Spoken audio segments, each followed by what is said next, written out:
Hello students and welcome to this video. Today I am going to teach a poem entitled The True Beauty, Class 12th UP Board. Students, आज जो मैं आपको ये poem पढ़ा रहा हूँ, it is a bit different from the way a poem is normally taught. Because the motive of today's video and this session is to create interest in the students for poems. So let us begin, and I hope you would like the way I am going to teach this poem today. जैसा कि students आप board पे देख रहे हैं, ये true beauty की poem है in which the poet has two stanzas.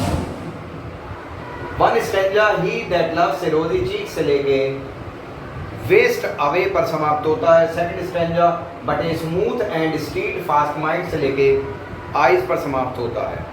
दोनों स्टैंजाज में आप देख रहे होंगे कि 6 लाइंस पोएट्स ने यूज की हैं और इन 6 लाइंस के अंदर कुछ खास तरीके होते हैं which are employed by the poet.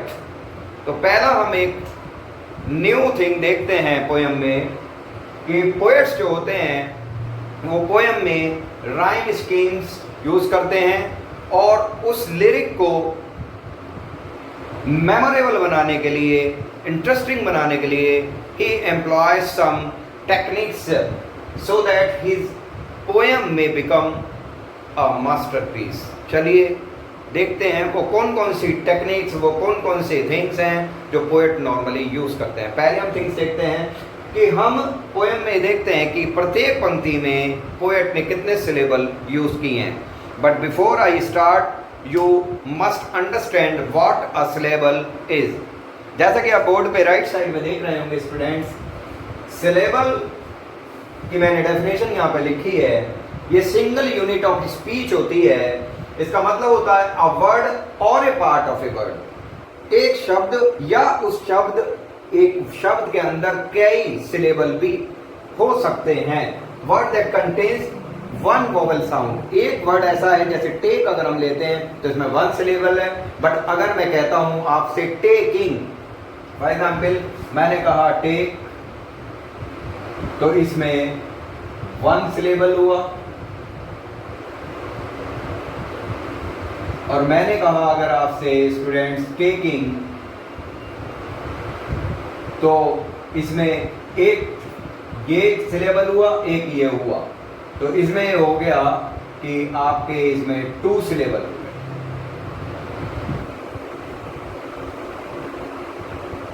एक वर्ड और लेते हैं बिलीव, BELIEVE. स्टूडेंट्स ये बिलीव हमारा ये थर्ड वर्ड है. इसके अंदर भी 2 सिलेबल हैं क्योंकि एक स्पीच साउंड बी की आ रही है और एक स्पीच साउंड लीव की आ रही है. तो ये अगेन 2 सिलेबल्स हैं इसमें. तो आज हम इसी पोएम को देखते हैं कि क्या वो खास बात है जो कवि ने इसमें यूज की है. फर्स्ट पे देखिए आप, he. Students he 1 syllable, that 1 speech sound है, दैट सेकंड सिलेबल, लव 3 4, रोजी 2 सिलेबल है. तो 1 1 1 1 2 and cheek 1 unit of vowel speech use की है उसने. तो 1 2 3 4 और 2 6 और 7 सिलेबल इसके अंदर हमारे स्टूडेंट्स हो गए. नेक्स्ट देखते हैं और 1 A 1 कोरल. कोरल में इसने 2 यूज किए हैं. लिप्स 1, एडमायर्स, एड यहां पर 1 और मायर्स यहां पर 1. तो 2 3 4 5 6 एंड 7 अगेन इसमें 7 सिलेबल्स हो गए. आप ऊपर से लेके नीचे तक कोई भी पंक्ति देख सकते हैं स्टूडेंट्स, आपको 7 सिलेबल्स ही मिलेंगे. चलिए हम एक ये ले लेते हैं, एज 1, ओल्ड 1 2 हो गए, time 3, makes 4, these 5 1 2 3 4 5 and D K. D ये 1 सिलेबल और K ये अगेन 1 सिलेबल, तो इसमें भी स्टूडेंट 7 सिलेबल्स हो गए। किसी और लाइन को ले लेते हैं, सेकंड स्ट्रेंजा की लेते हैं। जेंटल, जेंटल के अंदर 2 हैं, थॉट्स 1 एंड 1, काम 1, डिजायर्स 2, 2, 3, 4, 5, 6 एंड 7, अगेन 7 सिलेबल। तो आप कोई भी इसमें पंक्ति ले लीजिए, आपको 7 सिलेबल्स ही मिलेंगे, क्योंकि पोएट्स जो होते हैं वो अपनी कविताओं में एक लिरिसिज्म पैदा करने के लिए, गीत पैदा करने के लिए सिलेबल्स को समान रखते हैं। हालांकि वो लाइन वाइज डिफरेंट हो सकते हैं, बट आप जितनी भी लाइन देखेंगे, इसको देख लीजिए, यहाँ पे देख लेते हैं, but 1 A 1 smooth, again 1 vowel sound है, एंड 1 1 2 3 4 स्पीड एंड फास्ट, इसमें 2 है, ये स्टूडेंट 1, ये 1 और ये 1, तो 3 4 5 6 7, अगेन 7 सिलेबल्स हो गए। तो ये वो वे है पोएट्स के लिखने का। अब हम बात कर लेते हैं rhyming words. So far as rhyming words used by the poets are concerned, you better pay attention to the last word of each line. आप last word of each line पर अटेंशन पे कीजिए, आपको उसकी राइम स्कीम मिल जाएगी। First line का चीक word है students, इसे हम हमेशा ए मान लेते हैं। ये राइमिंग वर्ड्स को छाटने का तरीका मैं बता रहा हूँ, किस प्रकार सेलेक्ट करते हैं।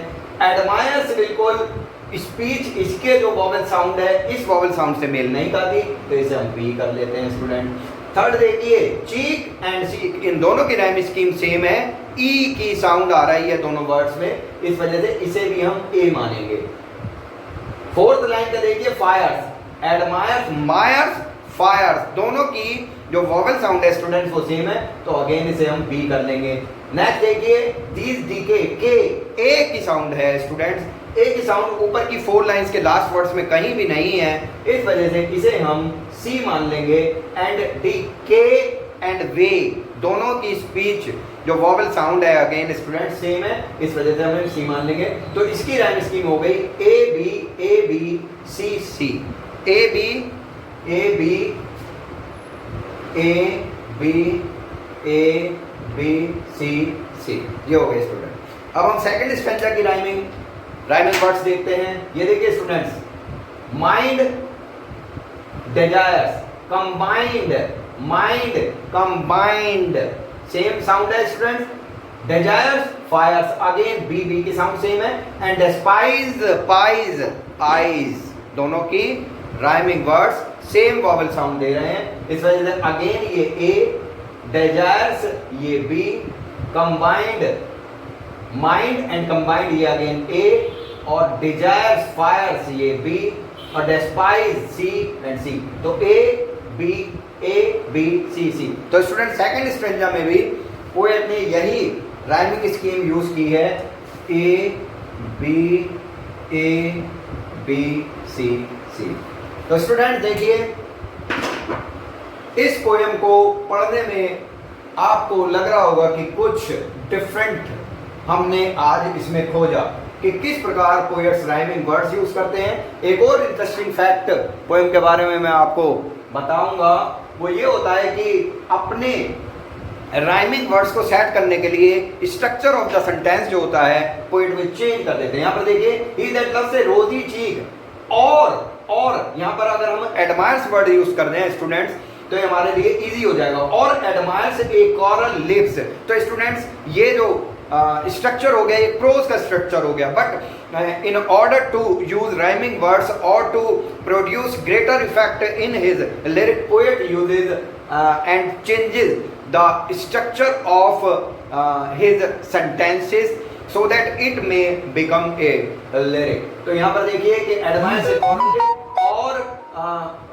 और does he see seeks for example star like eyes, अगर हम इसे कर दें तो ये भी सेंटेंस सीधा हो जाता है। तो इस प्रकार स्टूडेंट्स अगर आप पोएम को प्रोज की तरीके से पढ़ने की कोशिश करेंगे तो आपके वे समझ में भी आएगी और आपका इंटरेस्ट भी इनमें बढ़ेगा।